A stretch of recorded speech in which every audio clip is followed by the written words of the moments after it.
Parliament के दरवाजे पे बैठकर चाय पकौड़ा खाते हैं। ये इस देश में संविधान के द्वारा दी हुई अभिव्यक्ति की आजादी पर एक बहुत बड़ा प्रहार है। राहुल गांधी का जो बिहेवियर है पार्लियामेंट में, वो एक लीडर ऑफ अपोजिशन का नहीं है। और ये प्रहार इसलिए भी पहना है, अब देखिए उनके बिहेवियर से एरोगेंस, उनके बिहेवियर से एंटाइटलमेंट दिखती है। चाय पकौड़ा खा रहे हैं, ये दुनिया भर में भारत को बदनाम कर रहे हैं, भारत के लोकतंत्र को।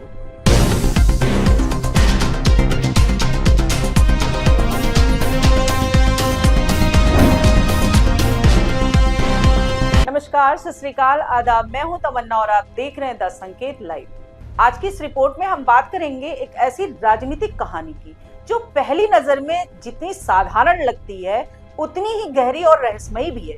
क्योंकि मामला सिर्फ चाय और बिस्कुट का नहीं है दोस्तों, बल्कि उनके पीछे छुपे उस बड़े नैरेटिव का है जो आने वाले समय में भारतीय राजनीति की दिशा तय कर सकता है।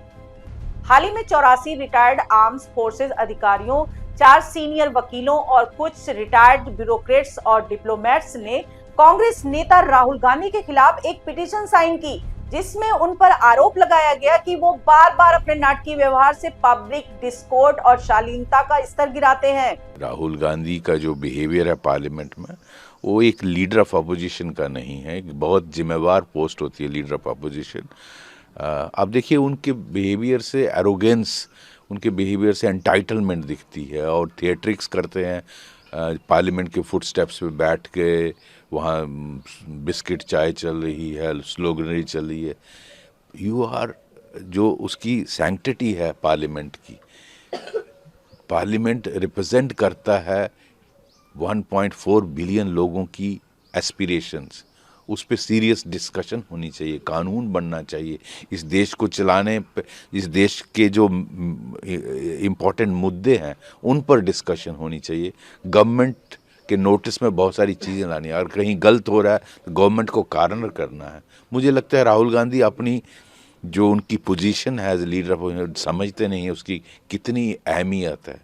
तो पिटीशन में ये भी कहा गया कि उनके व्यवहार में घमंड और अधिकार जताने वाला रवैया दिखता है।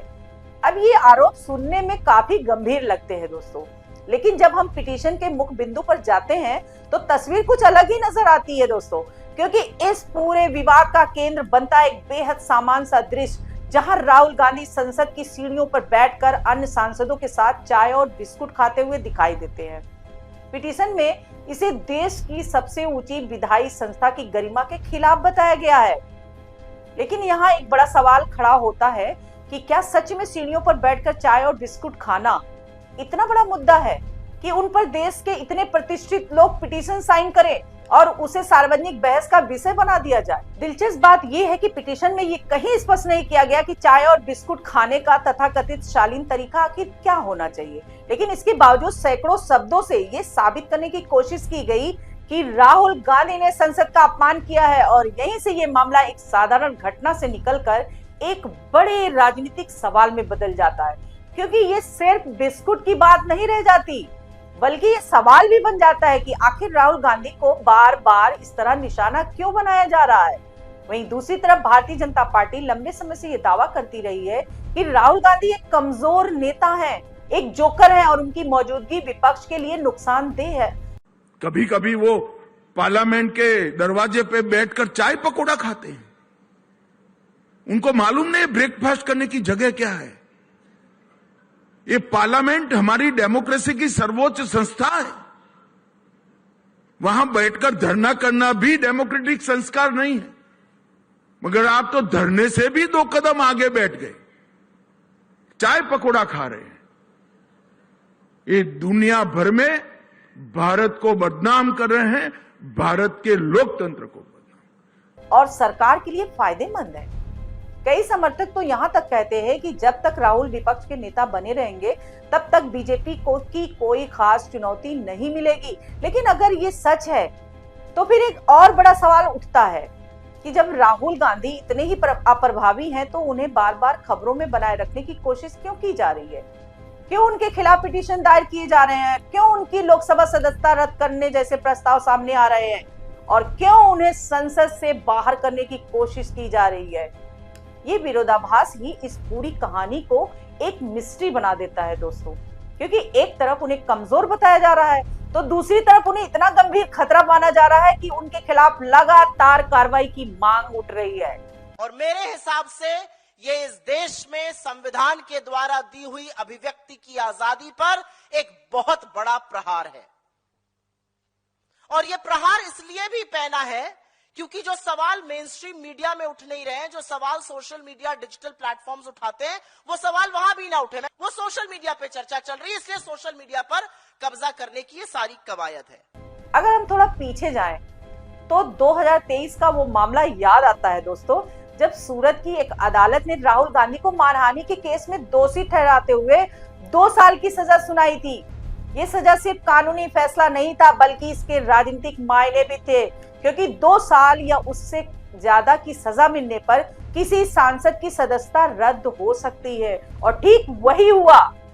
राहुल गांधी को संसद से अयोग्य घोषित कर दिया गया था, लेकिन इसके बावजूद वो रुके नहीं। उन्होंने देश भर में अपनी राजनीतिक गतिविधियां जारी रखी और अंततः सुप्रीम कोर्ट ने उनके पक्ष में फैसला देते हुए उनकी सदस्यता बहाल कर दी।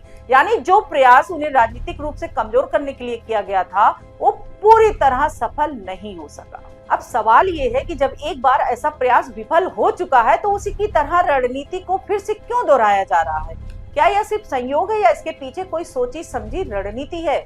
कांग्रेस की अपनी व्याख्या है। उसका कहना है कि राहुल गांधी की बढ़ती लोकप्रियता से बीजेपी चिंतित है और इसलिए उनके खिलाफ इस तरह के कदम उठाए जा रहे हैं। वहीं दूसरी ओर कांग्रेस नेता ये भी मानते हैं कि यह सिर्फ राजनीतिक प्रतिद्वंदिता नहीं बल्कि गांधी परिवार के प्रति गहरी राजनीतिक नाराजगी का परिणाम है। लेकिन अगर हम राजनीति को रणनीति के नजरिए से देखें तो ये मानना मुश्किल है कि इतनी बड़ी पार्टी बिना किसी ठोस योजना के इस तरह के कदम उठाएगी। और यहीं से इस कहानी का सबसे महत्वपूर्ण पहलू सामने आता है दोस्तों, जिसे हम नैरेटिव की राजनीति कह सकते हैं।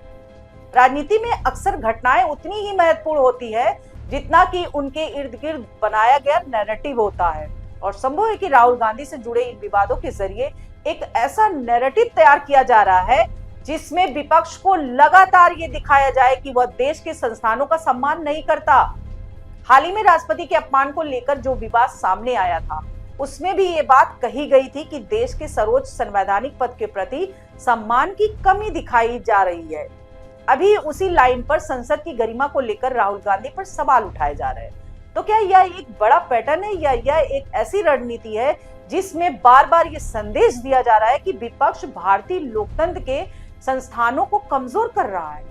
और अगर ऐसा है तो इसका असर आने वाले समय में और ज्यादा स्पष्ट हो सकता है, खासकर तब जब चुनावी माहौल गर्म होगा और चुनाव आयोग जैसी संस्थाओं की भूमिका पर सवाल उठेंगे। अगर विपक्ष चुनाव आयोग के खिलाफ कोई आरोप लगाता है तो उसी समय ये कहा जा सकता है कि ये वही विपक्ष है जो पहले भी राष्ट्रपति और संसद जैसे संस्थानों का सम्मान नहीं करता था। यानी एक ऐसा नैरेटिव तैयार किया जा रहा है जो भविष्य की राजनीतिक लड़ाइयों में इस्तेमाल हो सके। हालांकि ये भी सच है कि इस तरह के नैरेटिव हमेशा सफल नहीं होते।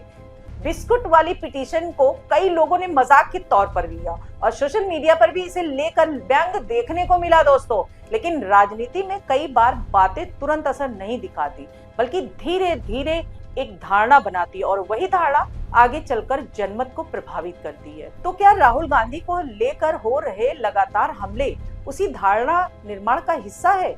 क्या यह एक लंबी राजनीतिक रणनीति है जिसका असर हमें आने वाले चुनाव में देखने को मिलेगा? फिलहाल इसका कोई स्पष्ट जवाब तो नहीं है, लेकिन इतना जरूर है कि ये मामला सिर्फ चाय और बिस्कुट तक सीमित नहीं है बल्कि ये उस बड़ी राजनीतिक लड़ाई का हिस्सा है जिसमें नैरेटिव सबसे बड़ा हथियार बन चुका है।